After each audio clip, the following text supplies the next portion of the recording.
Maaf Tuan Syekh, saya memang tidak memiliki ilmu apapun. Saya hanya orang awam. Lagi pula, ilmu agama kan bukan untuk dipertandingkan. Ente jangan ajari aneh. Aneh lebih tahu daripada ente. Kalau ente berani, bilang berani. Kalau ente tidak berani, ente harus akui jadi pengikut aneh. Lawan je bang. Belum cuba, belum kita tahu. Masa pula abang nak jadi pengikut dia? Betul tuh bang. Kalau belum dilawan, belum kalah, belum pergi dari kampung ini bang. Tiada mungkin Tuan Syekh kalah, Mir. Semua ulama-ulama di Arab sana kalah dengan Tuan Syekh. Apalagi cuma baru kampung Belacan. Bagaimana Udin? Apakah ente mau mengaku langsung kalah? Dan jadi pengikut aneh? Maaf Tuan Syekh, pertandingan seperti apa yang Tuan Syekh maksudkan? Aneh akan kasih ente 3 pertanyaan. Kalau ente bisa menjawab ketiga-tiganya, aneh akan mengaku kalah dan pergi dari kampung. Tapi kalau ente salah dalam 1 pertanyaan saja, ente harus jadi pengikut aneh. Lawan bang. Betul bang. Jangan biarkan ulama kayak gini menguasai kampung kita bang. Baiklah Tuan Syekh, saya akan berusaha menjawab sesuai dengan apa yang saya ketahui. Silahkan Tuan Syekh mengajukan pertanyaan pertama. Sombong sekali ente di hadapan aneh.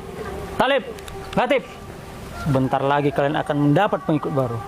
Kalau dia jadi pengikut baru di sini, berarti dia jadi adik perguruan kita lah, Lip. Betul sekali kamu kata. Adik seperguruan, bisa kita suruh Dip. Oke, Din. Dengar pertanyaan aneh. Jika Allah Maha melihat, apakah dia juga bisa melihat dirinya sendiri?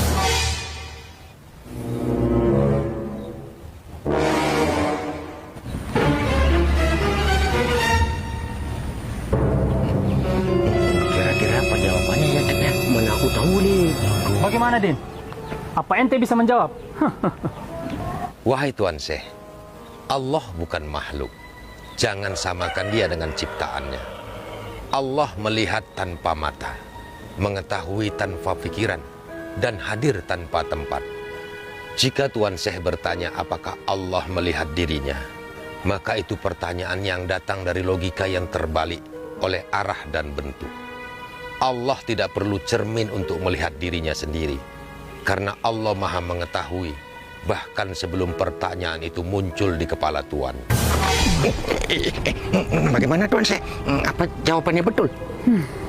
Ternyata pengetahuan ilmunya lumayan juga, Tip. Jawabannya macam mana? Betul atau salah? Untuk pertanyaan yang pertama ini, jawabannya betul. Yes. Apa aku cakap bang? Kalau belum cuba, belum tahu. Jangan senang dulu ente, Din. Masih ada pertanyaan yang kedua. Baik, silahkan Tuan Syekh. Ente dengar baik-baik, Din. Jika Allah Maha Kuasa, apakah bisa dia menciptakan batu yang tidak dia bisa angkat sendiri?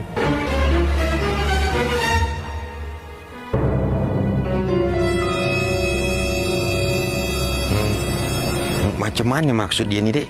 Adik pun nggak tahu bang. Kali ini, ente tidak akan sanggup menjawabnya, Din. Ini baru pertanyaan yang luar biasa, Lip. Kalau ini bukan luar biasa lagi, Dep. Ini luar binasa. Bang Udin pasti bingung menjawabnya itu. Bagaimana, Din? Apakah ente menyerah? Tidak, tetapi pertanyaan Tuan yang sesat logika. Sama halnya seperti bertanya, bisakah Allah menciptakan makhluk yang bukan ciptaannya? Atau bisakah Allah menciptakan lingkaran yang bersegi 4? Semua itu bukan kelemahan Allah, tetapi kebodohan manusia dalam bertanya.